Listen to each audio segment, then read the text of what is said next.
What up, bros, and welcome to the All Bros podcast. I'm Jonathan. Nah, I'm Caleb. And we are a couple of aspiring filmmakers that love to watch and critique movies, but also enjoy a bit of the nerd life.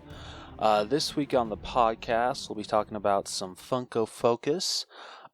Caleb has another Hulk pop to talk about. I know, it's a shocker to all of us.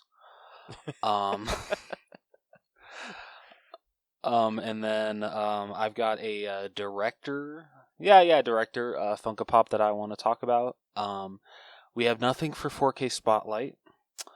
And then both of us will be talking about some newsworthy items for Through the Wall. And then we will be moving on to our All Bros headliner of the evening, which will be our breakdown of the Croods, A New Age. Hells yeah. Yeah, so what do you say we get started, Caleb? Let's do it. Alright. Hey bros, this is Caleb cutting in to ask for your guys' help to support a couple indie filmmakers we connected with and to support their upcoming film Willow and Lydia, story of a couple that have struggles conceiving and turn to supernatural methods of help. Follow the creators on Instagram at SuperAstra and check out their campaign link in the description of this episode. They would really appreciate the help, and we love to support indie filmmakers, so let's make it happen. Again, all links and info will be in the description. Thanks, bros. Alright, so first up, let's start with Funko Focus. Caleb, do you want to enlighten us with your Hulk Funko Pop knowledge? Yes. So, we have a new Blacklight figure coming out. Or, it did come out. And it was exclusive to the Funko store. So that was a bit of a kick in the nuts. Wah, wah, wah. Yeah. Freaking sucks. I'm hoping that the rumors were true, that there is a 10-inch Blacklight Hulk coming out, either to Target or Walmart. Because if it seems like this one's going to be a bitch and a half to get. Because I saw the post, like, I think it was like literally like 3 minutes after the page posted it and said, shit. oh, yeah. So I saw the post. I'm like, oh, shit, yeah. Like, can't miss out on this one. And, like, once I realized it was, like, Funko Shop exclusive, I'm like, oh, no. And so I clicked on the link, and then it's, like, sold out. I'm like, damn it! I'm like, son of a bitch! Well, yeah, I was you livid. tried. Yeah. Freaking sucks.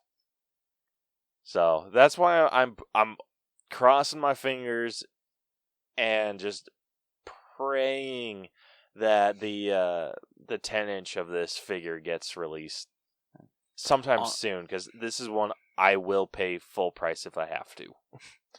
Honestly, if you still do want this, just regular size Funko Pop, definitely check eBay, and I would also check Mercari. Have you ever done Mercari? No. They're just like eBay, but you can actually find sometimes even better deals. But it's like the same thing either. Theirs is, it's always just buy it now. Okay. But it's really cool. I bought off of there a couple times. Like, honestly, I feel sometimes the people that sell on there, their shipping is faster than eBay. Jeez. But honestly, sometimes you can catch scalpers slipping. So, because this was $15, right? I'm assuming. Yeah. And then like $5 for shipping. I don't know what I've never ordered anything from the Funko Shop before. I want to say they charge like $5-6 for shipping. So, like, honestly, if you catch a scalper slipping, you could like maybe find it for like $25. That would be a tough sell for me, especially with me wanting to get the 10-inch figure. Okay, fair enough. I'd have to find it for max $20. Okay. So I think I'm gonna hold out until they do a restock, because there's a lot of the Funko Shop. Accepted. Yeah, I think there's a lot of the Funko Shop exclusives with the Hulks that became available again. Okay, that's good. I don't think Hulk, and I'm kind of happy about this. I don't think Hulk is as popular as a figure as he used to be. I don't think his name carries as much weight as like Iron Man, Captain America, and Thor do now. It's true, unfortunately. Yeah, so I think he's a big enough name for them to make the figure, but not big enough for them to only do like a limited release. Fair enough. I'm hoping. That's just my theory. Let's I could hope. be dead ass Let's wrong. Hope. Oh, let's hope. Yeah, because I would love to have both of them. I would love to have both of the figures, but if I have to choose one or the other, I'm going to go with the 10-inch figure. That's fair, because honestly, it would look so good next year. Thor Ragnarok 10-inch Hulk. Yeah, that's honestly going to be the piece that pulls my entire Hulk shelf together. So the piece de resistance. Yeah, so if that figure doesn't get released, I don't know how I'm going to design my my Hulk wall. Caleb's just gonna cry himself to sleep. Everybody, it's okay. Don't worry about him. That's not too far off from the truth. Oh shit. Well, is there anything else you'd like to say about the Hulk pop that will never be in your hands? Or at least this one. Nice, asshole. I'm sorry. Hey, you're the one that doesn't want to like try to catch scalpers slipping. No, I don't got anything else. I just feel betrayed by Funko. Don't we all sometimes? I know I used to. Like, they couldn't do like why did they have to do Hulk? They couldn't do like Loki or some shit like that, or Hawkeye. Well, no, but then I would want it, and then I couldn't get it, so never mind. Yeah, I think Loki would look like he has the color scheme, like gold and green. That's true. That would look super dope. Yeah, but you have to come bite me in the ass with your frickin' with Hulk. So, dude, was it like comic accurate Ra's al Ghul? Because doesn't he wear green and yellow? He wears a lot of green. I'm not. I thought he wears a lot of yellow. Oh, okay. Maybe I'm thinking of Loki actually. This is really sad that I'm getting my Marvel characters. Yeah, Ra's al Ghul is Batman. Oh yeah, he is. Apparently, I don't know my superheroes today. Sorry, guys. Anyway, before I make a fool out of myself anymore, my Funko focus for the week is they announced a John Waters Funko Pop, where he is wearing a stylish suit with a green tie, and he is holding, I'm assuming, is a lawn decoration of a flamingo. Or a flamingo lawn decoration, whatever you want to say. So John Waters is a director? Yes. So what has he directed? I swear he directed the original Hairspray. So the one with Ricki Lake. I think that's her name. Let's see. John Waters. Oh yeah, he's in a movie that I definitely want to bring up with this, because I just want to talk about how funny of a scene it is. Where is it? Oh really? Oh, okay, never mind. He's not a director. So, well, okay, no, he has directed a couple things, but he's more so known for acting. So yeah, so he's done Hairspray as a actor, but yeah, he actually hasn't done a lot of directing. I thought he did a lot more. I apologize, guys. I am so sorry. Yeah, okay. You're telling false truths. I'm sorry. Okay, so it's just an acting Funko Pop. It's not a director Funko Pop. I apologize. But he has been in both versions of Hairspray. So he played who did he play in the original? Well, in the 2007 one, he played the Flasher. Is it like some dude that flashes people? Yeah, remember like the song "Good Morning Baltimore"? Dude, it's been like years. It's probably been since 2007 since I've seen this movie. Because Tracy says the line, "There's the Flasher who lives next door," and then John Waters flashes like two ladies walking down the street. Oh, so this is the figure with the secret sex lips. Yes, there we go. Okay, that's how you put it. Okay. I mean, you're not wrong, I guess. When I first saw this, I thought it was the that one nurse dude from Deadpool 2. The which one? It was just some like nurse in the home, and okay, and that's yeah, like what Deadpool does. He's just like, hush, hush, hush, you and your secret sex lips. And so that's what I was thinking. Like with with this figure, I'm just like, oh, like I didn't know he was important enough to get his own figure. No, okay, so I think this will like definitely make you remember the guy. Okay, you remember Seed of Chucky? Yes. Okay, do you remember when Chucky has to masturbate? Yes. He's the one that is like sneaking into Jennifer Tilly's house and taking pictures, and he's just like, a masturbating midget? God bless the little people. Okay, I think I remember. That's John Bart. I don't mean the words that I just said. I don't mean that in an offense way. I'm just quoting lines. But yeah, that's John Waters. Dude, have you ever had that instance of hearing something that you know, but you didn't remember that you knew it until it was said? Mm-hmm. Yeah. Yeah, I just had that.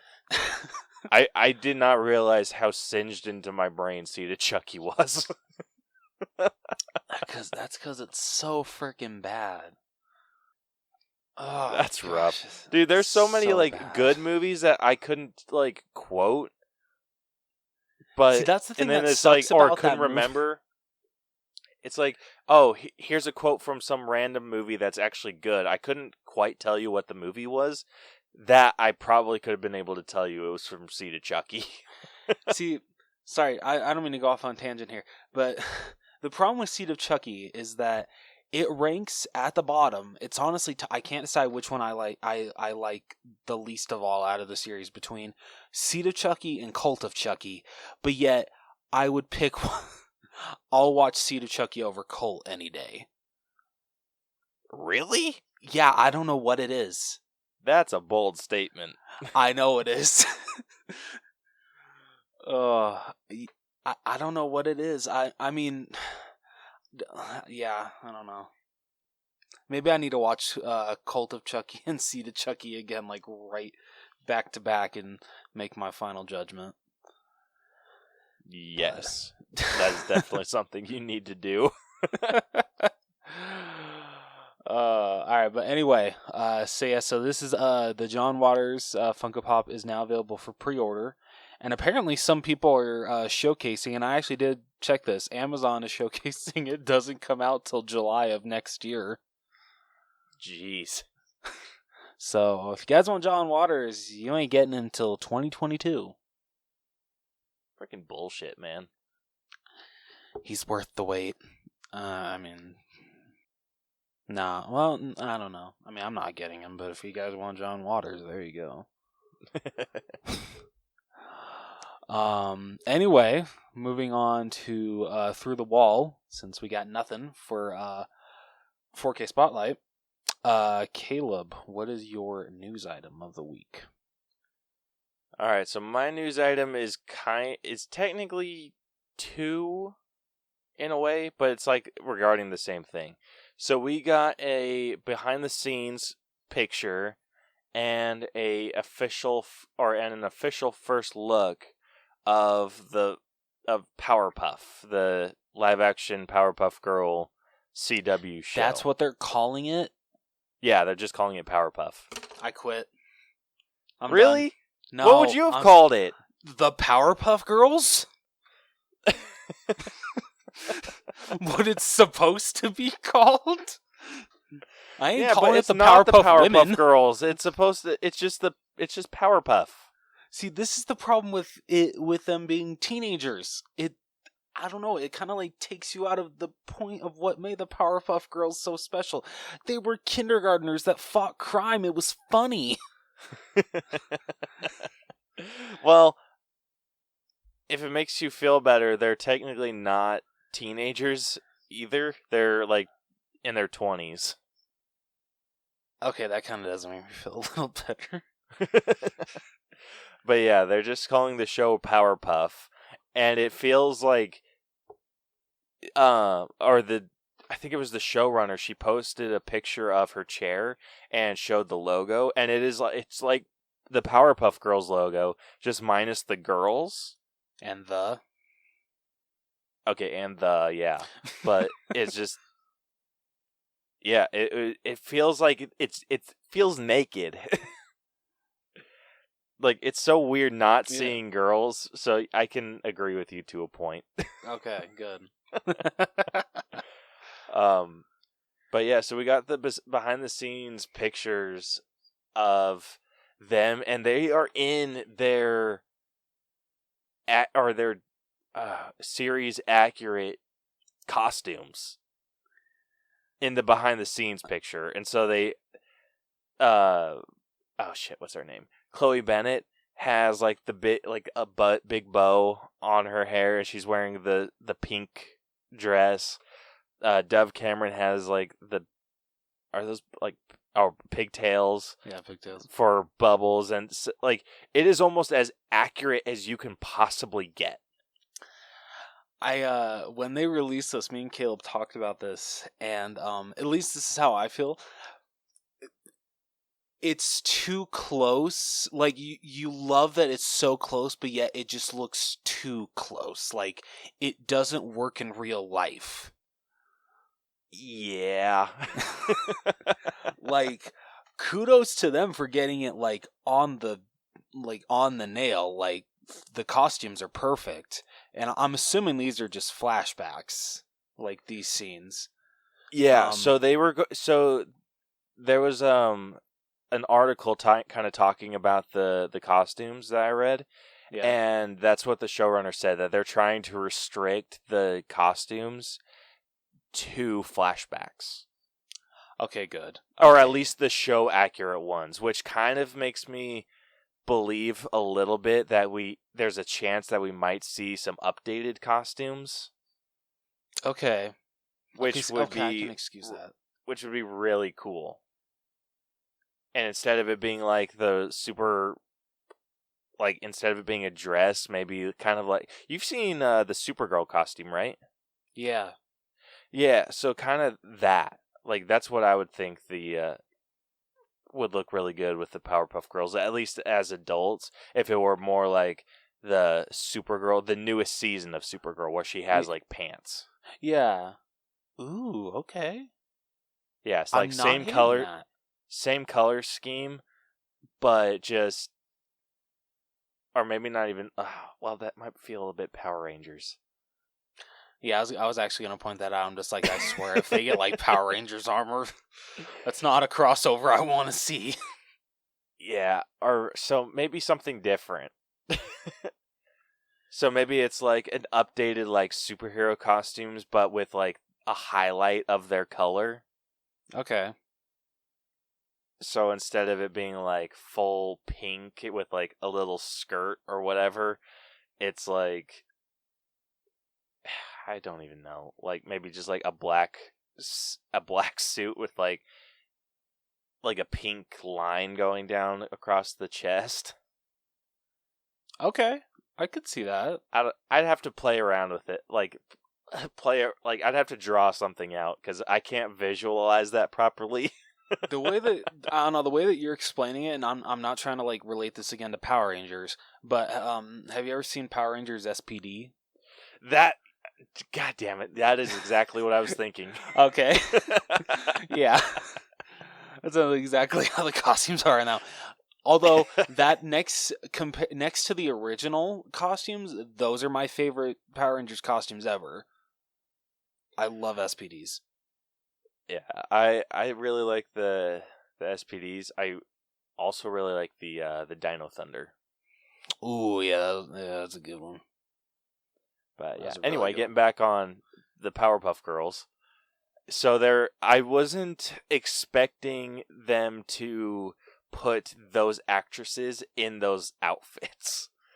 I was expecting like maybe they got some like little kids, like younger, like I would even have accepted like young teens in Yeah. that like outfit, not 20-something-year-old women. No, we get to see Dove Cameron in a screen accurate Bubbles costume.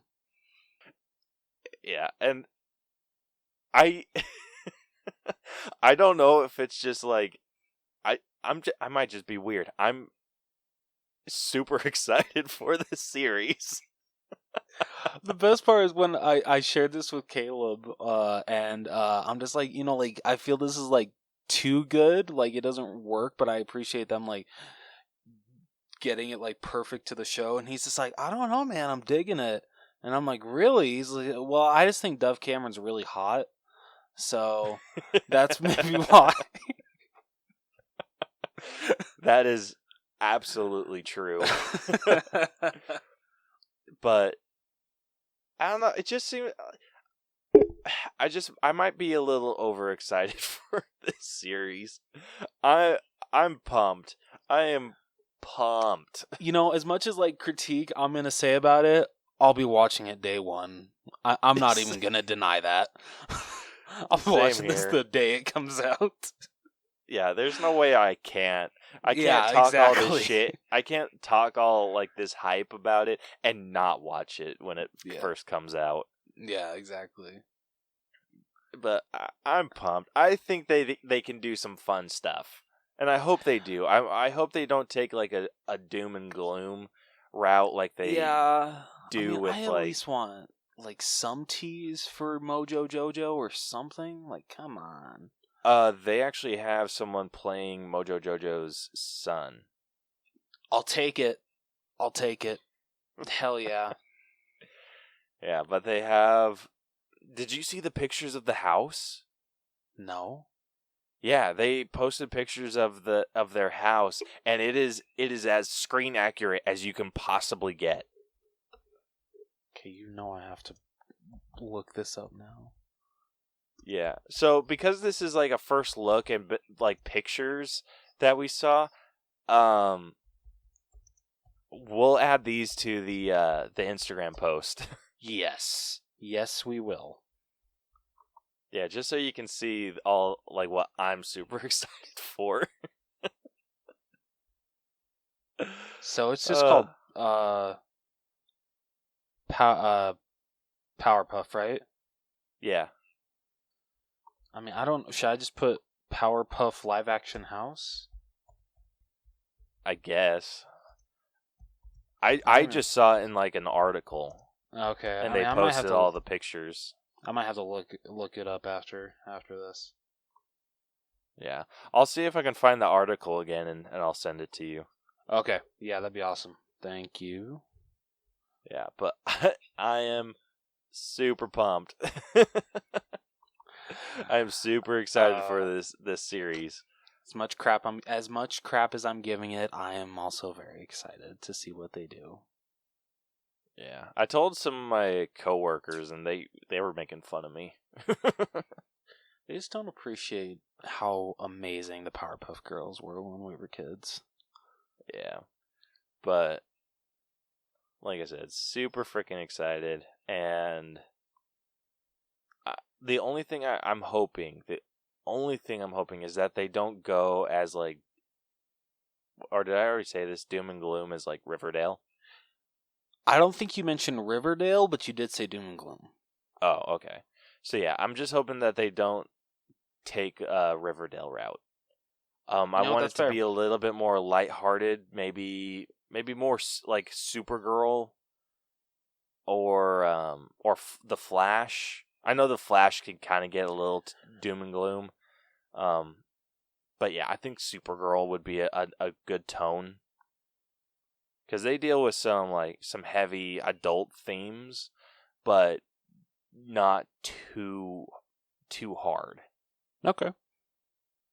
So Have they said when the show's supposed to come out? they haven't, but with all the material that we've been getting, I'd expect it to come out this fall. Yeah, I could definitely see that. Yeah, if it was like later in the year, like if this was all the information that we were getting in like June or July, then I'd probably estimate it being in the next Early, year. Yeah, like early 2022. Yeah.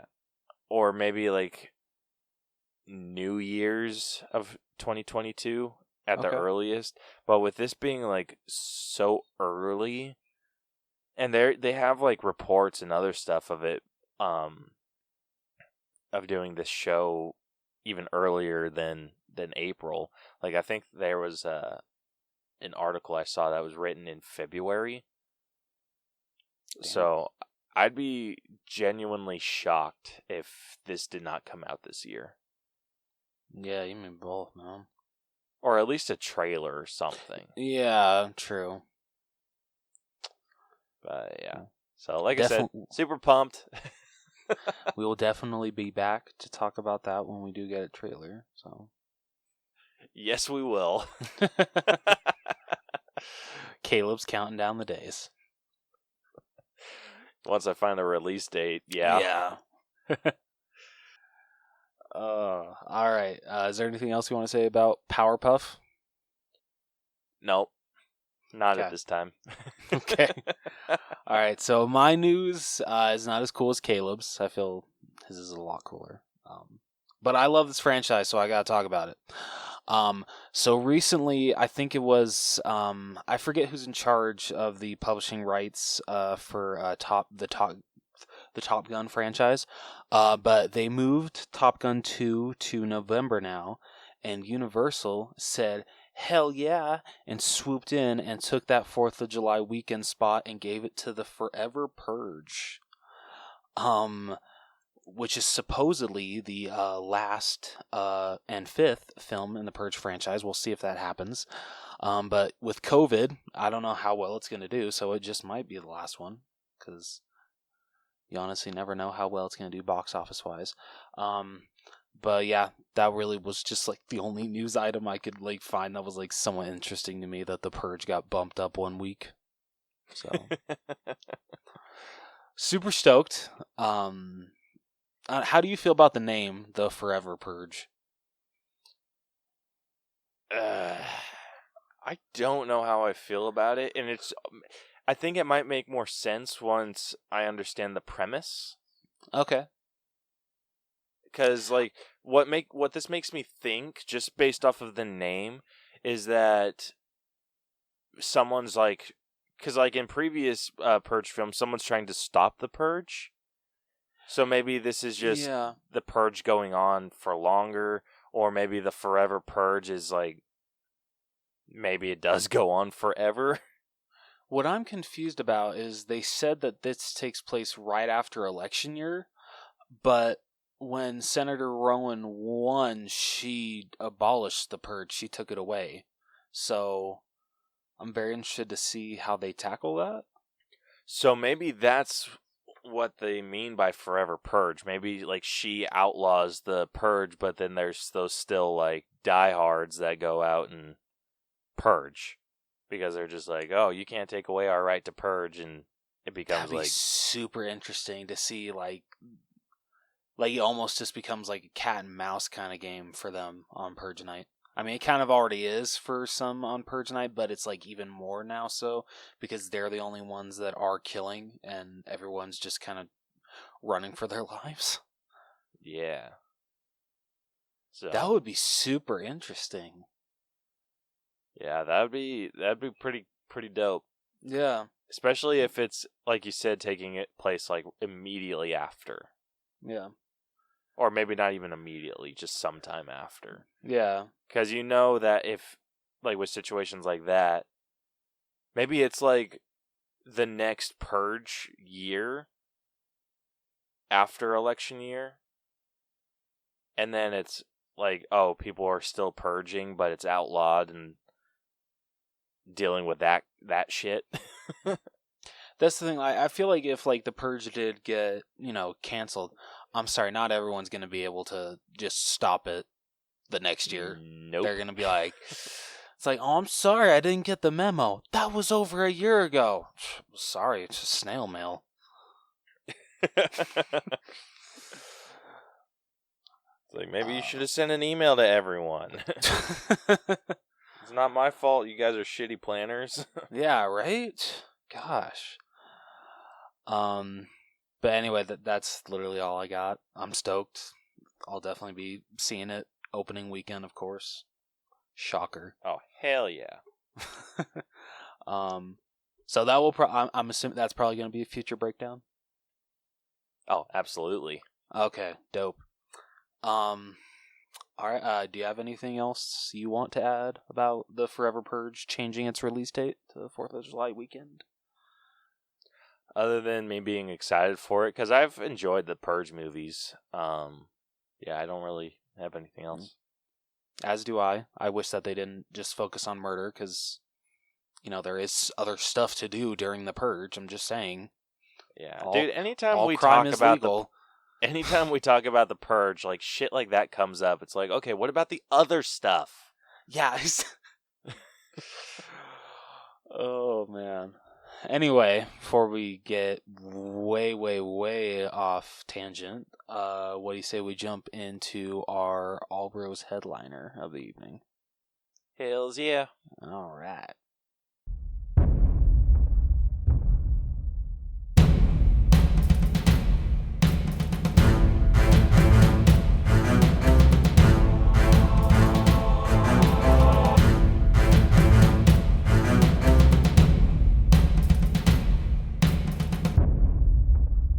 All right, so before we jump into our All Bros headliner of the evening, which will be our All Bros breakdown of the Croods: A New Age, Caleb, did we get any responses to the question that we asked?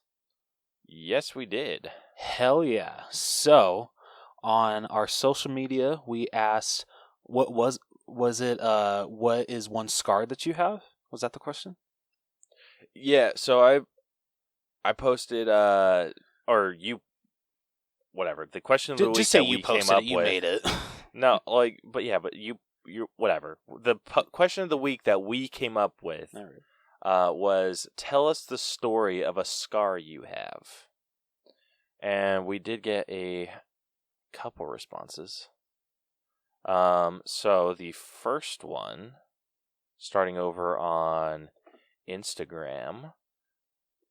Oh, we got one from the lovely Mrs. Albers. I love how he says that. He doesn't just say her Instagram name. She's just like, I don't know. That was funny. Yeah. Okay, Mrs. _ Mama B. Yeah, for those of you that don't know, that is my lovely wife. She said, how about the one where I got pregnant with your baby and then had to have her surgically removed from my womb? Oh, damn. That's amazing, Brielle. Thank you for that. All right. In my defense, she wanted the baby just as much as I did. Oh. That was amazing. Thank you for that, Brielle. Yeah. I just want everyone to know that it is only half my fault.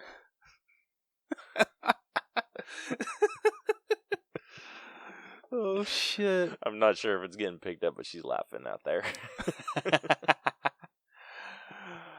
Oh, that's fantastic. Oh, shit. Whatever, that's not fair. I did What did some she of the say? work. Yeah, she said that it might have been half my fault, but she did all the work. But I mean, that's not true because Okay, my fine. portion of the work included dealing with you. oh damn! Shots extremely fired. Damn right, man. I don't play.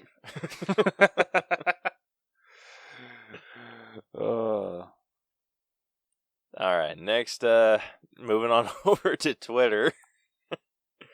We got a response from the Po Boys podcast at PoBoyPod. And he said, when I was 16, I got shot in the face by my cousin with a hunting rifle. And he went into more depth with his story. He said he laid the gun on the hood of his pickup. I got into the truck, slammed the door. The gun started to slide off the hood. My cousin grabbed it to stop it from falling. Boom. I took a 7mm Magnum through my right hand and my jaw from nearly point blank. Oh my gosh! Are Yeah, you can okay? You say shahid? He's fine. He posted a picture. It's pretty wild. Oh shit! You said that's on Twitter? Yeah. Okay, I'll definitely be going to check that out after this. Damn, man, I'm so sorry. Yeah, that... I was going to say that blows, but... Too soon. That seems inappropriate. Too soon. I mean, I don't know how long ago this happened, but come on, Caleb. I'm kidding. But damn, man. Thank you for sharing. That's insane. I'm sorry. Yeah, that's wild. And a little bit of shout out to Delvin Cox, who sent him over to our question of the week page. Hey, there we go. Thank you. Yeah, dude, freaking Delvin freaking helps us out so much with some of the responses that we get. No, good. I'm glad to hear that. Thank you. Yeah. Damn, I probably should have done his last. But the last response that we got is from either Beth or DJ from the Untrained Eye. And the reason I say Beth or is because this is the story and they haven't told us who it is. So I have a theory, and I'll get into it. Okay. So it just says Beth or DJ. At some point in my early 20s, I was sitting on the front patio of a restaurant with a friend. We started talking about putting a cigarette out on a body part, and if either of us could do it. Before he could finish saying, "You'd never do that," I put out my cigarette on my arm. The scar is still there, but just barely. It might be the coolest thing I've ever done. Damn, freaking balls of steel. I ain't got those guts. Yeah. So I responded when he posted, or when they posted that I feel like we could be getting played, because I'm like, it could be Beth. But I've never heard so my guess was DJ. Yeah. Because first off, he ended saying, I think it was him, because he ended with saying that it was the coolest thing he thinks he's ever done. I don't think Beth would think that was cool. Fair. And my other guess was, or the other reason I think it might have been DJ, is because I'm a weekly listener of the Untrained Eye, and I do not recall ever hearing Beth talking about smoking. I know DJ has a couple times, but I don't think Beth has ever brought it up. Yeah, well, you heard it here first. You heard it here first, folks. Caleb thinks it's DJ. Yep. What about you? I would probably go with your answer too, because even though I did not know that Beth doesn't smoke, I I didn't even know that DJ smoked. Just every new...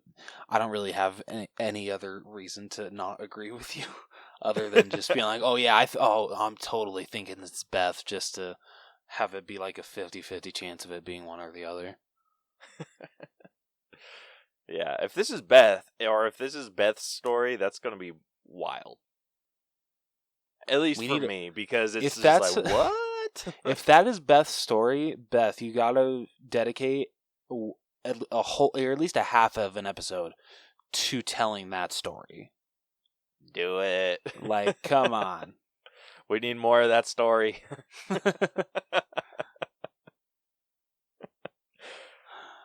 But yeah, so those are that's my reasoning for DJ.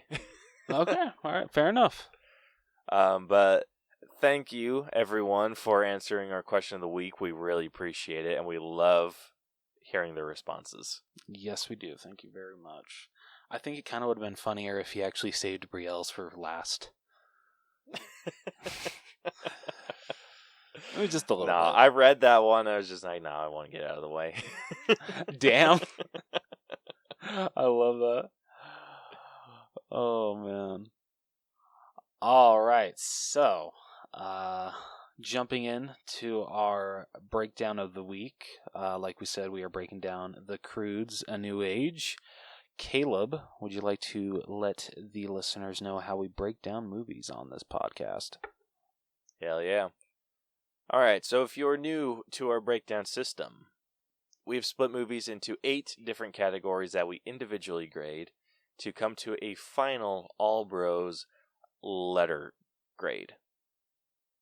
I should say score and then grade. Anyway, the 8 categories that we score are story, writing, acting, character development, effects, music, costumes, and then at the end we give it our own personal grade. And all of that math gets magically done and gives us a letter grade for the movie. And we talk about the percentages and everything. And yeah. So, without further ado, if you have not seen this movie, go check it out. It's a pretty decent movie. We'll get into it if it's a worthy sequel, though. Yeah. So, if you have not seen this movie, we are about to spoil the entire thing for you. So, also, if you listen past this point, it's your fault. And also, I'm just going to point out, if you saw this movie and didn't see the first movie, I really want to know, how confused were you? Yeah, right? I feel like I should have watched the first one. Dude, same. Refresh. Absolute same. Yeah, I kind of regret not doing that, but anywho. Alright, so a flashback shows the death of Guy's parents when he was a kid. As they drown in tar, they tell him to find somewhere called Tomorrow. He goes on a long journey and meets a young Belt before taking him along for the ride. The Croods, along with Guy and their pets Chunky and Douglas, are still searching for a place to settle down, all the while surviving many dangerous creatures along the way. Grug is repeatedly annoyed at Eep and Guy's blossoming romance. As Grug walks off in anger, he soon comes across a giant wall and leads the whole pack to them. They are soon caught in a net and are released by the owners of the land, a couple called the Bettermans, Phil and Hope, who are revealed to have been friends with Guy's parents before their deaths and Guy's disappearance. The Bettermans welcome the Croods to their giant tree home as house guests, where they meet their daughter and Guy's old friend Dawn, who immediately befriends Eep. Life with the Bettermans becomes degrading for Grug due to the Bettermans soon reveal themselves to be technologically advanced, better-mannered, and visibly condescending towards the Croods, believing that Guy is better off with them, and hatch a scheme to get Guy to leave the Croods. Phil eventually takes Grug to his secret man cave, a sauna-like place behind some waterfalls, where he manipulates him into believing Guy should leave their pack in exchange for Eep staying with the Croods. Meanwhile, Hope angers Uga by insulting her family's lifestyle and attempts to manipulate her like Phil, but fails, thus leading to Uga and Grug's decision to leave. Sometime after this, Eep discovers that Dawn has never left the inside of the wall.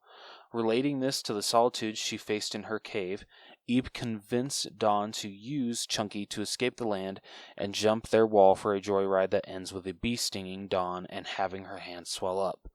When Eep takes her back home, Guy, upon finding out, chides her for her recklessness, ending with him insensitively calling her a cave girl.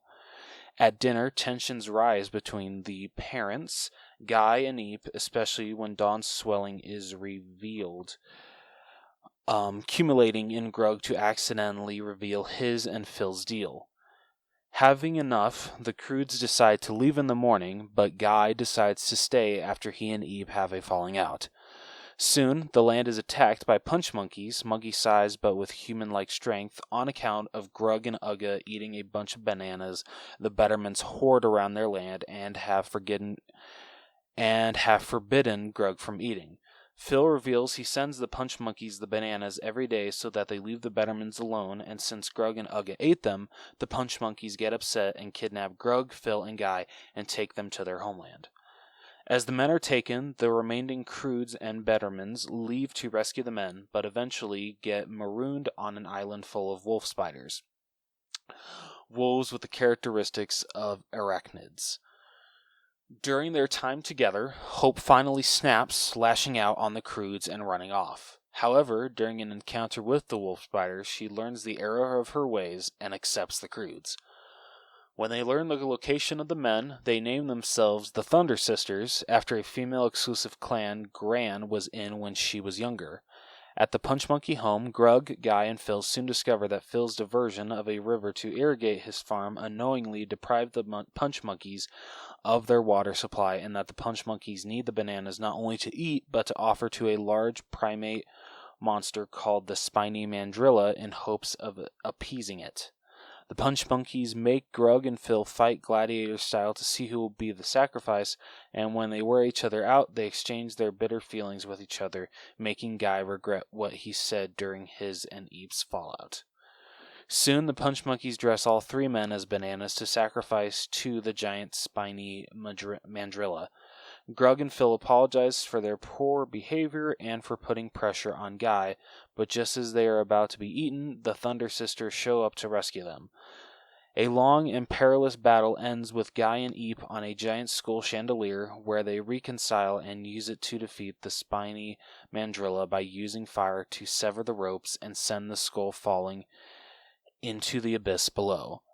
For one last scare, it climbs out of the depths and grabs Eep by her peanut toe, which she uses as a prosthetic phalange. I think that's the word.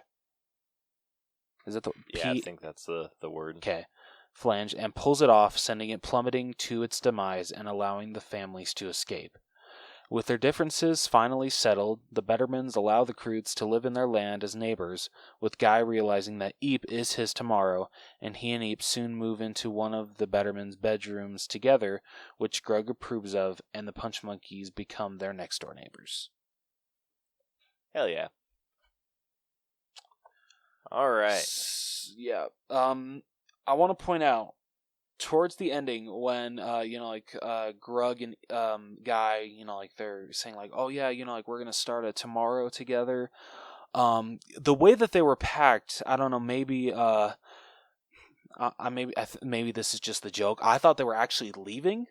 I didn't think that they were actually going to stay, and so the fact that the next shot is them all at dinner, I'm just wait, what the hell? Why are they still there? I thought they were starting their tomorrow together. Yeah, but apparently that tomorrow just means they get their own room. Yeah, what kind of bullshit is that? I don't know. I thought that was a pretty funny gag. It was funny, but it took me a minute. I don't know why I should have probably thought that, but yeah, for a minute I'm just wait, why? Oh, okay, I get it. Funny. Yeah. So we ended up scoring this story at or at a 72.5. And it's a decent story, I guess. I think one of my big issues with this is that there didn't seem to be a main focus on any one character. Yes, I can absolutely agree with that. Yeah, like in the first Croods, it focused on Eep. Like more. Yeah, it's absolutely Eep's story. Yeah, and so like that made sense because she was like the main protagonist, and it's easy to follow her story, what she's doing, and like yeah, they kind of cut off to tell some of the other characters' stories a little bit, but with this, it didn't feel like any one character had a focus.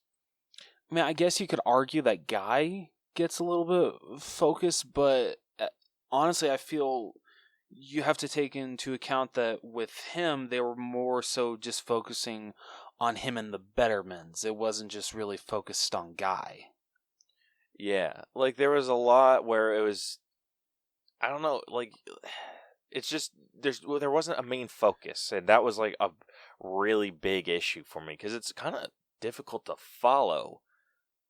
Like Yeah. I didn't realize how important that was in a story until this. It's like you don't know. It's hard to like figure out what's important to a story until it's missing. And what was missing with this was a main focus. Yeah, no, it's true. But it seemed like they were trying to give the same amount of screen time to everyone, and it just didn't work out. We've learned that really doesn't work out for any movie. Yeah. So it was really, really hard to kind of get on board with this story or have it feel like a super compelling story. Yeah. I want to point out, like it said at the beginning of the story, that, you know, at the end of the first movie, they're still on the search for a place to call their home.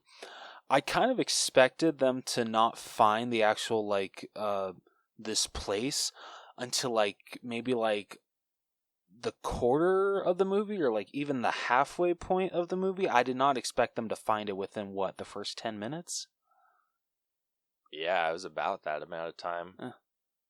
Like, but I don't know, that I was just like, damn, okay, we are already jumping into this new area of life. Okay.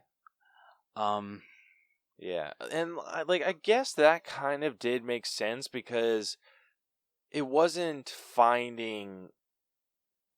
I don't even know. It wasn't like necessarily finding this place that was their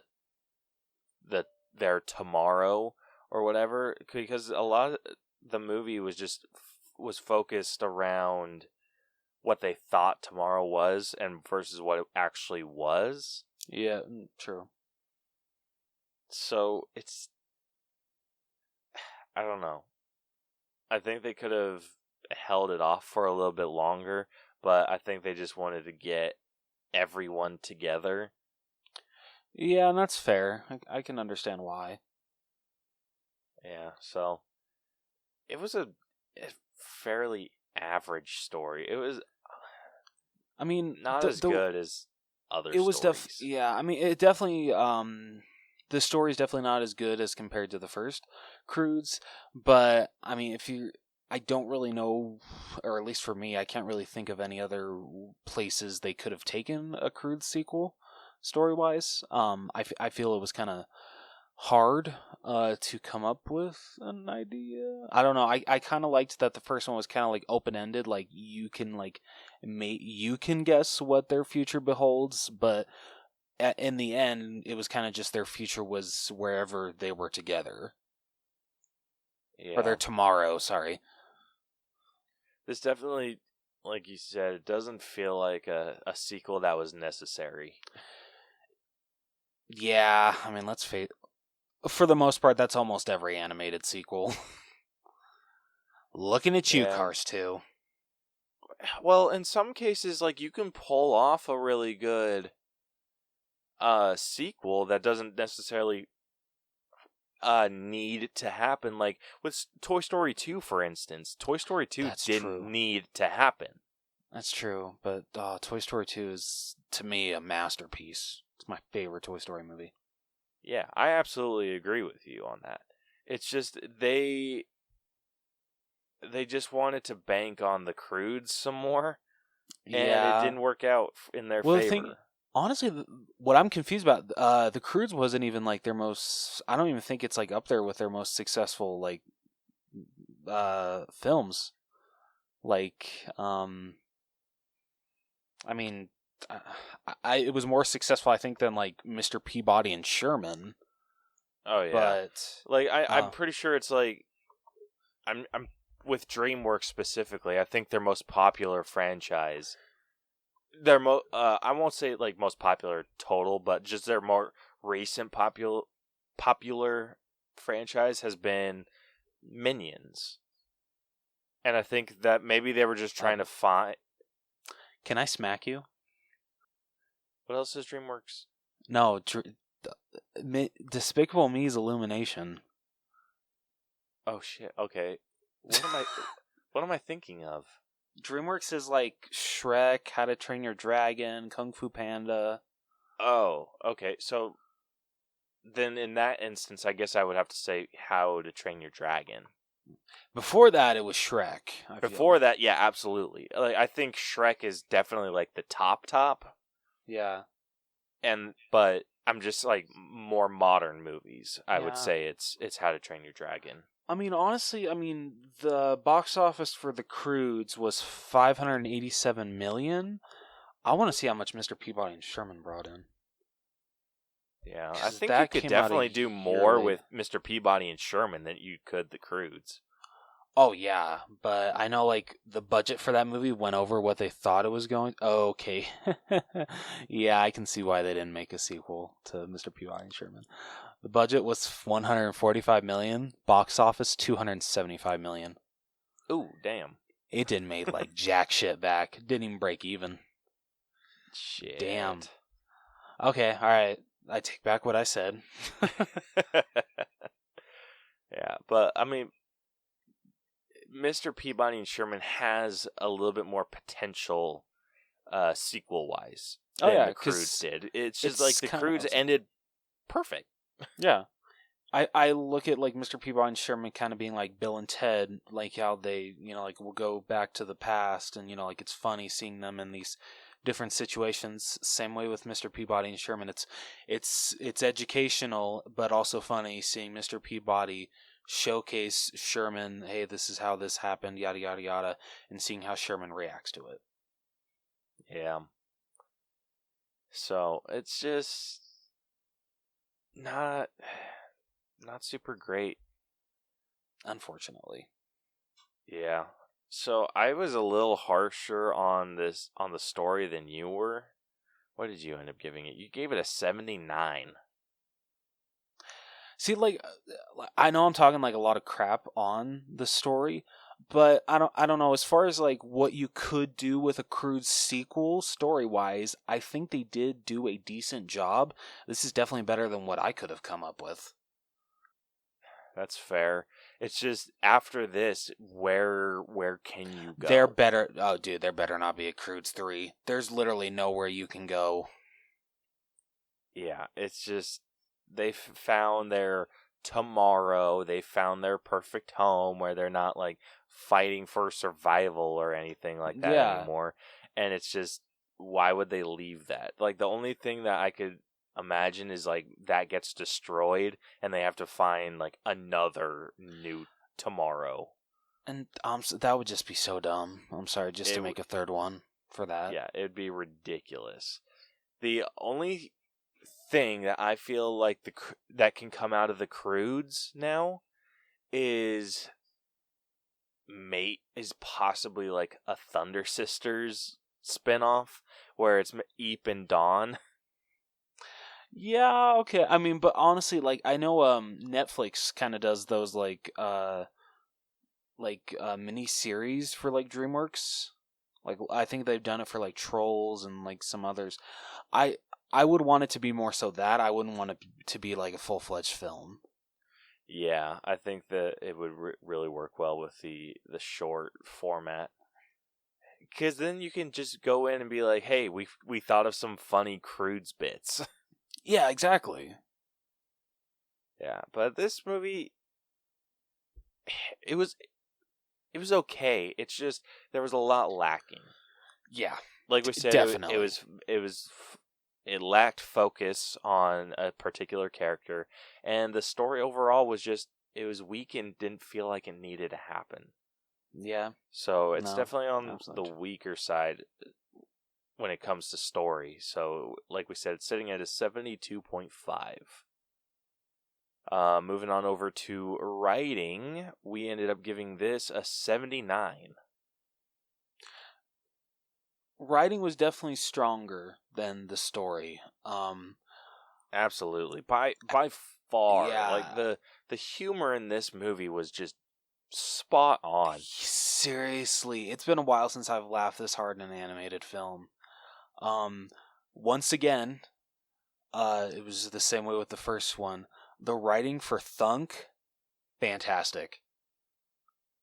Yeah. Like, just loved it. The whole him watching thinking the window was a TV, like him using like a picture frame as if it's just like a tablet. It was pretty funny. But yeah, just the writing between Eep and Dawn, right? That was their the Betterman's daughter's name? Yes. Yeah. Both characters written perfectly. The writing between them, not the bantering, the way they would go off of each other, like it was joke after joke after joke, never got boring, never got unfunny. Just this movie is freaking hilarious. Just like the first one. Yeah, I thoroughly enjoyed this, and there was a lot of like just how they were able to mix like the modern stuff with like the caveman jokes, like you said, Thunk with the window and his little like portable window, and it was just like a frame. Yeah, so freaking great. Thought that was hilarious. Just all the modern tricks. Wasn't it at the beginning like him and Eep were fighting over like a chiseled tablet that they had? I forget like what was written on it. Oh, it was her diary. Oh yeah, that's what it was. See, that's and she great. freaking like bushwhacks him with it. Oh, see, that's funny shit. Yeah, and then like when so Eep and Dawn, they take the death cat out on a joyride, and the way that they're like treating it like a car. I'm like, whoa, is this yours? And she's like, no, it's my dad's. Like, listen to it purr. Like, I thought that was one of the best bits. Honestly, when she says listen to it purr, I should have been shaking my head, but I was laughing my ass off. Yeah, like all the jokes, I think they landed fairly well. There was a few that I was just like kind of chuckled, just like, oh. There was one that I feel was, and I get what they were trying to do, but I just felt it was overplayed. The whole like bromance that blossoms between Grug and Mr. Betterman. Little too much for me, or like not the bromance itself, but just every iteration that they said of bro. I'm just like, okay, we get it. I don't know. It just like it was funny at first, but when they kept going on, I'm like, okay, I get it. It's not that. To me, it's like it's not as funny as you think it is. Yeah, comedy comes in threes. Three and you're done. Exactly. Yeah, I think it's shit like that, like the scenes that went too long, that killed the writing. Yeah, definitely. But like we said, the writing's still good. It's scored a 79, so I would say it's a slightly above average. Oh yeah, definitely. I'm trying to think of any other bits that I really liked. I think another bit that might have gone a little too long was the punch monkey. Language. Yeah. I mean, the ending part where Mr. Betterman is like able to understand it, but Grug is still having a problem. That was fine because it was like one and done. It was really fast. But yeah, the whole guy learning it, or no, he already knowing it, but like having to do full sentences. Yeah, that kind of got annoying after a while, or not annoying, just unfunny. Yeah. Like, I think they just did too much where he's just getting hit, and I think they could have done a little bit better about cutting, like, with the story, because the Punch Monkey leader is telling the story of this monster or whatever, and I thought that they could have gotten away without showing Guy getting like punched in the face, because at least a little bit less than what they did. Like, I think it would have been funnier had he just like, oh, there's a monster, and then he turns around and you see like all the freaking marks on his face, or how red his face is or whatever from getting punched. Like, I think that would have worked a little bit better than him just sitting there just getting like whacked and translating. It just felt like it dragged a little bit. Yeah. Yeah, I'll definitely agree with you on there. I'll give him this, though. I mean, this is more so with the animation, but I appreciate the attention to detail of, like, his face didn't get red, like, super, super fast. It got redder as it went on with him getting punched. So, like, it really did seem realistic. And I really appreciated that. It wasn't just, like, one and done and his face is completely red. Yeah. So, like we said, writing is sitting at a 79. Moving on over to acting. Movie shined in this, absolutely. Yeah, definitely. So this is sitting at an 84.5. That's not bad. And I did, well, I mean, the only people that were in this, the Croods and the Bettermans. Yep, same here. I don't think anybody else talked, right? Besides no. Yeah. It's just the two Punch families. Monkeys didn't talk. It was just the Croods, Guy, and the Bettermans. Yep. But I enjoyed everyone's performance. And I think you pointed it. Yeah, you were the one that pointed this out earlier. Ryan Reynolds did do a good job. He just doesn't fit with the character. Yeah, it's nothing against Ryan Reynolds, like you said, great voice actor, but the way that Guy is drawn, the voice just doesn't work with it. No, it doesn't match. Like, yeah. I'm trying to think of someone who would fit that look a little bit better.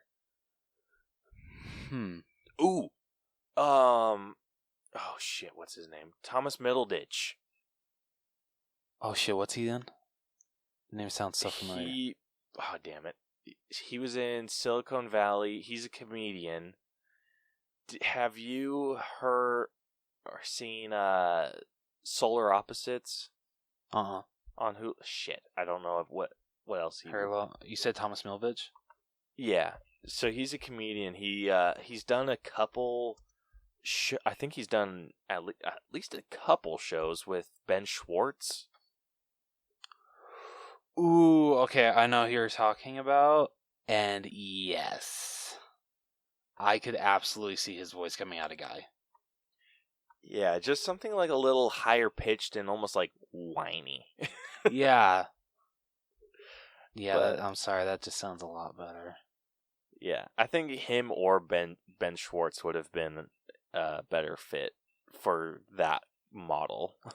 That's where I recognized him from. He is okay, so I recognize his voice from Captain Underpants because he played Harold.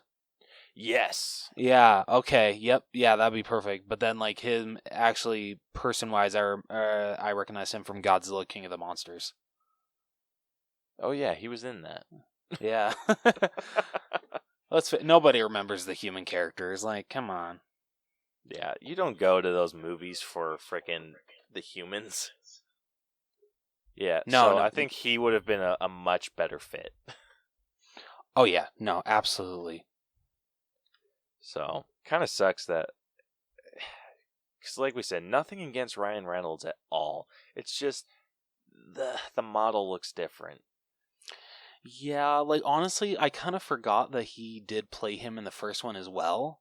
Because I had to go back. I'm like, he did not play him in the first one. Like, I don't remember the voice not fitting the character that much. And yeah, no, lo and behold, Ryan Reynolds did play him in the first one. Yeah, I need to rewatch the first one again, because I did too. something just was different. Yeah. It's on Netflix, so Yeah.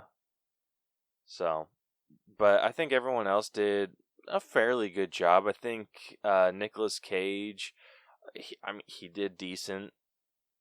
I don't think he was like it was my favorite performance. I think I don't know. Nicolas Cage. I mean, my favorites were Peter Dinklage and Kelly Marie Tran. I loved those two, but I feel Nicolas Cage actually did do a very decent job, and I feel he should do more voice acting because he can convey his emotions pretty well. Emotions. He can convey them pretty well, I feel, over voice acting. So I would actually love to see more voice acting from Nicolas Cage. I'll give you that. I'm definitely on the same team as you. I think the highlight was Peter Dinklage.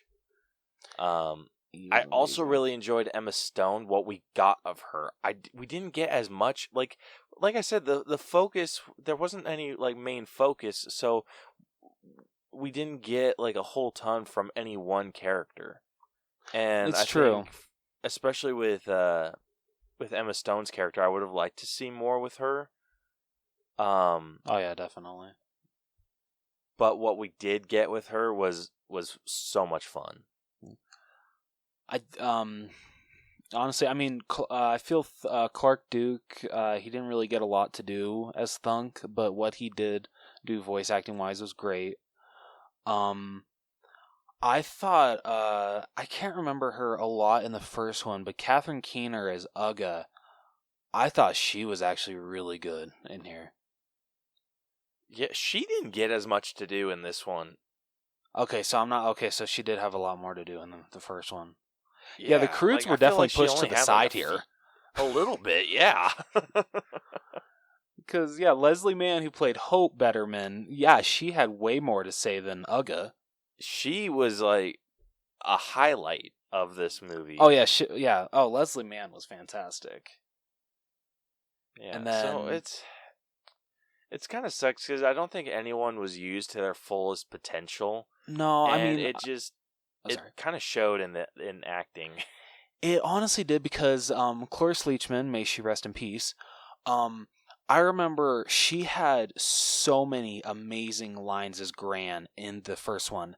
This one, I feel she hardly had any. I mean, the Thunder Sisters thing, that was pretty funny.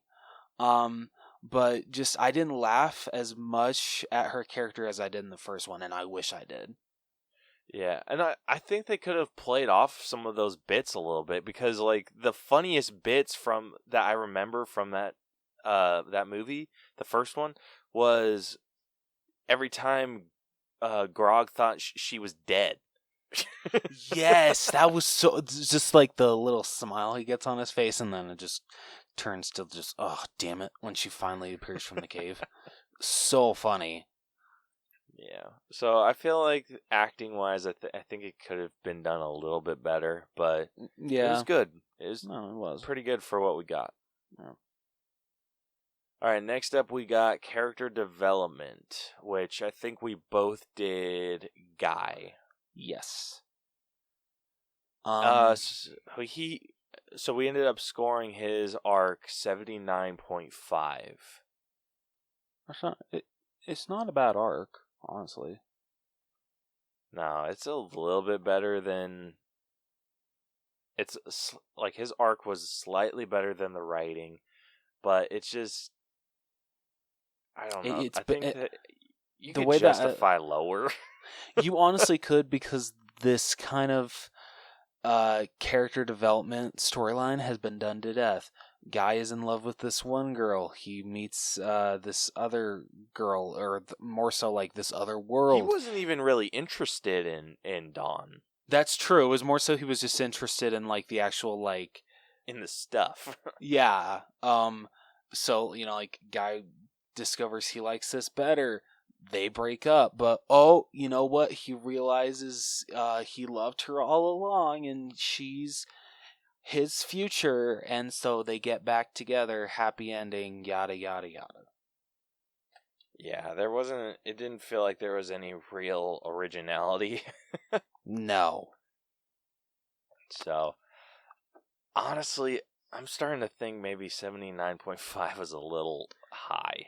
Yeah, I honestly would be fine if we dropped it. Should we do like 75? Or should we go lower? Honestly, I might be lower, because it's just like a basic arc. It's and been done to death. He comes to the realization, like, in a really weird way. Yeah, I just love that it's right before he's about to be eaten. Yeah, so it's like... Oh, no, it was when Grog and Mr. Betterman were fighting. And they started using words, and he's just like, words as weapons? And then he started, like, thinking about all the stuff that he said to Eep, and he's just like, oh, no. And I was just like, dude, seriously? How lazy. Yeah, it was dumb. It was dumb. Yeah, like, you couldn't have him... Like, honestly, what would have vastly improved that is if he would have been like, guys, you need to stop fighting, you need to stop saying these hurtful things to each other, and like more like coming to the realization, not like words as weapons. Like, I hated that line so freaking much. It was really, really dumb. Yeah, so honestly, I'm down to like 72. Which is a huge jump. Yeah, dude, I can absolutely agree with that. Alright, changing character development to a 72. Hot damn, that's a huge drop. Yep. That's a 7-point drop, right? Yeah. Shit. Alright, moving on over to effects. So, because this is an animated movie, we're just mainly grading the animation and all that fun stuff. So this is sitting at an 87.5. It's definitely a step up from the first one, but, you know, of course, animation continues to progress as the years go on. The way that they designed where the Bettermans are living was realized gorgeously. I loved looking at that area. So many vibrant colors. It was so eye-popping. Yeah, the character animations were great. And I really don't have a lot of problems with the animation. It was, like I said, it was an improvement from the first one, but it still stuck to what the Croods are supposed to look like. Yeah, I really don't have any problems with the animation. Yeah, I thought it looked super crisp. The only real issue that I might have had, and it wasn't even that big of one, it was just maybe the treehouse was a little too overwhelming. Okay. And it just, I think that you could have made it stand out a little bit better. Maybe make the trunk of the tree a little bit taller, because so it doesn't blend in so much with the plants in the ground. That's a very good point. That's a very good point. I think that would have helped improve the scope of the treehouse a little bit better. Just like that minor change, and maybe remove some of the vines hanging down, because that just made it blend in again a little too much. Yeah. It just maybe felt that like was their plan all along. like hiding. Yeah, I don't know. I don't know. I think that you could possibly say that if they made that remark somewhere in the movie, like, oh, we're trying to hide from these creatures or whatever.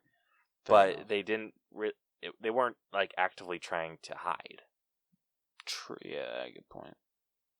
So I think that would have just helped it a little bit.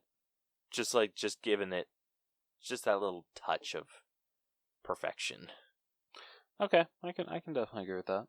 Just because anytime they were like out really far away and showing like the wall and the tree house and everything, it just felt like a big clump of vegetation.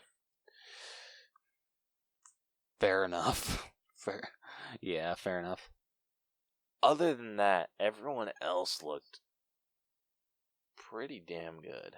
Yeah. I think some of my real issues were some of the I think some of the movements were off. Like on which characters? Remember, so when what's her name? Uga? Yes. And Grug? Right? Yes, yep. Yeah, so when they were talking about how they were being manipulated by the Bettermans, and they started going like full caveman, that looked odd. Yeah, I did not expect that. I'm like, okay, so they can just like push out their forehead when they get super angry. Okay. Yeah, it's just like it's not something that I don't personally remember that from the first one, but I don't think they ever did that. Yeah, I mean, I get what they're trying to say, like, oh, like that's how old caveman looked, and it's kind of just supposed to be funny, but I don't know, that kind of just caught me off guard. I'm just like, they can do that? Yeah, so I think that scene brought it down for me, and a couple of the other like super intense scenes. It was just I think they just jumped around a little too much, and it was just jarring. No, I can definitely agree with that. So I think that's what brought it down the most for me personally. So like we said, 87.5. Moving on over to music. We ended up giving it a 7. Biggest thing that I remember is when the Thunder Girls... It was Thunder Girls, right? Not Thunder Ladies? Thunder Sisters. Thunder Sisters, that's what it was, sorry. When they actually had their own theme song. I appreciated the hell out of that. I'm like, okay, that's freaking awesome. Yeah. That was pretty badass. Yeah. That was super badass. And I love that they actually like added the title cards for each of them. That was an excellent touch. Yes. Okay, that was another thing that I probably should have brought up during effects. I thought that was dumb. Really? I loved that. Like, I feel like they were going for campiness. You already made a big deal about their names. Yeah, but I don't know. I feel like they were trying to bank on the campiness, and they're just like, how do we make it even more campy? We put their names in huge letters. Yes. Hell yes. Yeah. But I'll agree with you. The theme song on that was pretty killer. Everything else though was just Was there even any other music besides that? They had like their score for it, but it was like the I didn't really bongo sounding drums. Yeah. That's what it was. So other than that, it was all right. Yeah. But Thunder Sisters, that theme song definitely like put it over the top. Yeah. So like we said, sitting at 7, which is above average for us. Yeah. So it's not too shabby. Yeah. And then next up we got costumes, which we gave this one a little bit higher. We ended up scoring it at an 8.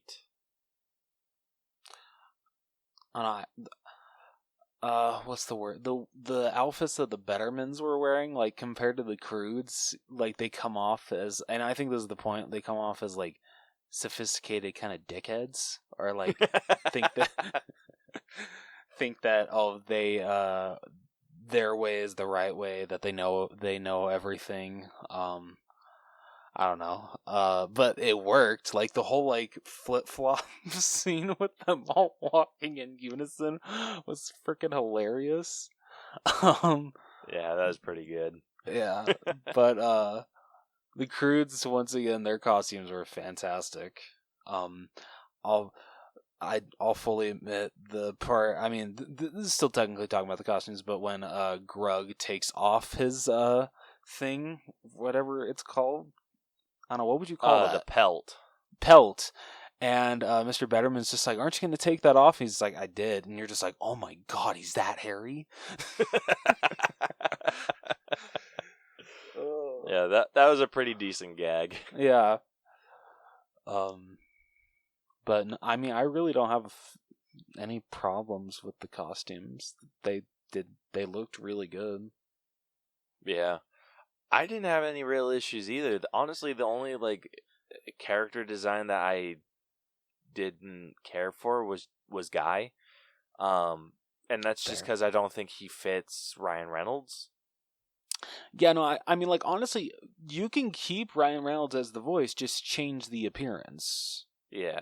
But if you're not going to... overall, like, I don't hate the appearance, so I'm not going to, like, dock because I didn't like Ryan Reynolds as the voice. It's just the character model. I really like how Guy looks. Yeah. Yeah, I definitely agree with that. Yeah, and then same with everyone. The Croods, the Bettermans. It's fun to see. Like, just how they, like, they morph the face. Or at least, or try to, like, make the face seem like Neanderthal. Oh, yeah. But, yeah, so, like we said, we ended up giving that one an 8. So, last up, let's give it our own personal grades. So, Rose, what are you thinking? So overall, is it a necessary sequel? No, but what they were able to do, I did enjoy quite a bit. It's definitely any better than what I could have come up with for the Croods 2. It was great seeing these characters again. The new characters were really good. Overall, I had a good time, was never bored. I'm going to go 78. Nice. Yeah, so I really enjoyed this movie too. It was fun. It had some decent laughs. It's just there was just a lot of things that were lacking, and I think that in the end it just kind of added up. That's fair. So, I mean, overall, like as a whole, the movie's not bad. I think this quality would have worked better for the first one, and then maybe given us the Croods quality, like the first Croods movie quality next. There we go. But overall, it was fun. It was a good time. Like I said, I had some real genuine laughs, and it was fun just kind of re-exploring this world. So, I mean, if you have young kids, this is definitely a movie I would recommend watching with them. I think you could definitely get some things out of get some things out of this that maybe a child wouldn't. But yeah, it's true. I wouldn't expect like How to Train Your Dragon out of it. No, it doesn't get that dark. Yeah. But, yeah, so I think I'm going to give it a 76. Okay. So that averages us out to a 77. And the final All Bros letter grade for the Croods A New Age is a C+. That's not bad. Yeah, it's a pretty strong C+ too. I like it. It is literally 0.4% away from being a B-. Wow.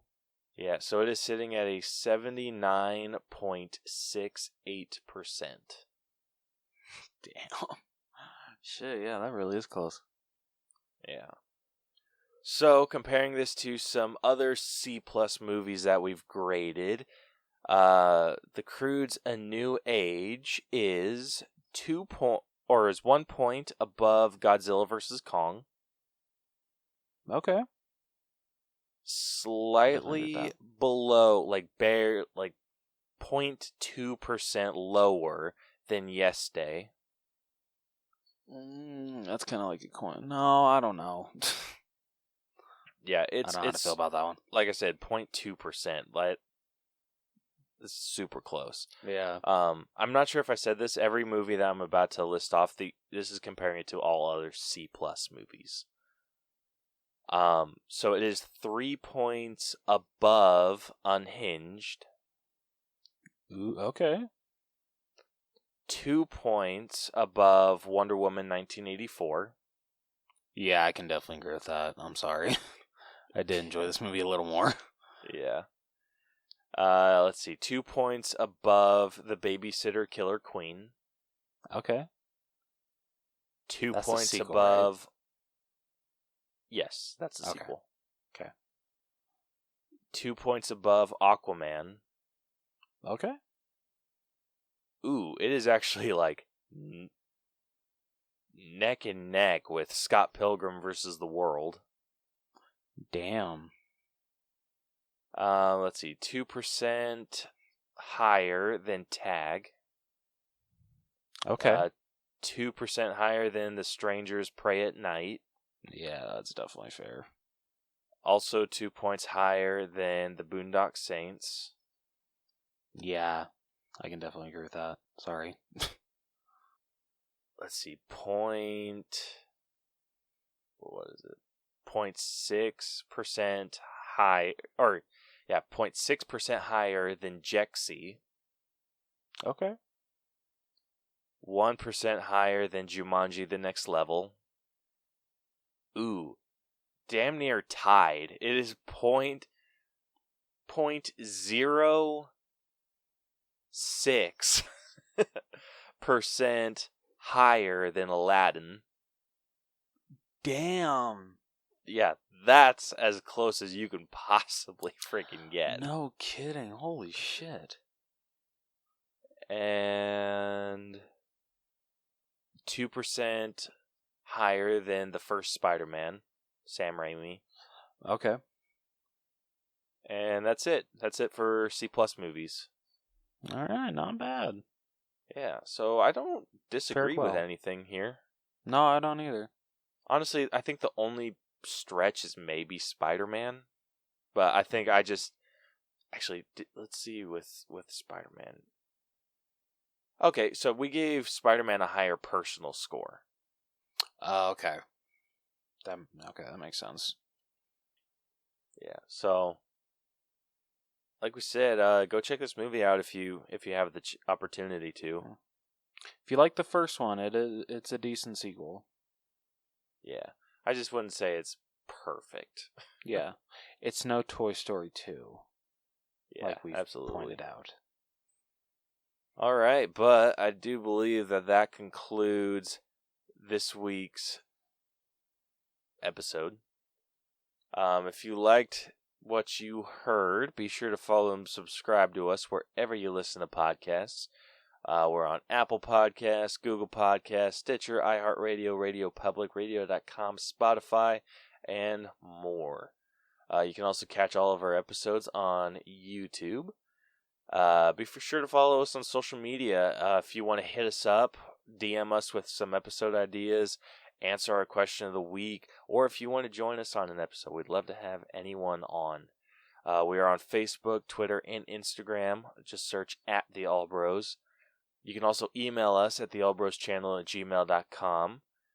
And check out our website, tinyurl.com/theallbros. Links will be in the description to everything. You can also find a link to our merch store, which is on TeePublic, tpublic.com/user/the channel. New designs will be going up as soon as I get a decent Wi-Fi connection, which hopefully will be soon. Yeah. But yeah, with that, next week we will be breaking down the New Mutants. Finally. I'm just kidding. Yeah, finally. But yeah, you guys can look forward to that next week. Also, be sure to go and support our new friends over at Super Astra. They are on Instagram at Super Astra Films. If you want to support them, they have a campaign. Links to all of that will be in the description. We love to support indie filmmakers, so go check out their stuff. I'll also put a link to their most recent released short film that you can watch. That will actually be our next breakdown, like a bonus episode breakdown. Yeah. So you guys can catch that on Thursday after the day that this releases. So be sure to look out for that. Let us know what you think. The short film, gotta say, really freaking good. It really is. It's worth a watch. Yeah, it's not even a half hour of your time. Yeah. But worth it. Yeah, absolutely. So yeah, you guys can look forward to that breakdown on Thursday. New Mutants next week. And until then, this has been the All Bros Podcast. I'm Caleb. And I'm Jonathan. And we'll catch you guys next week. Deuces. So long.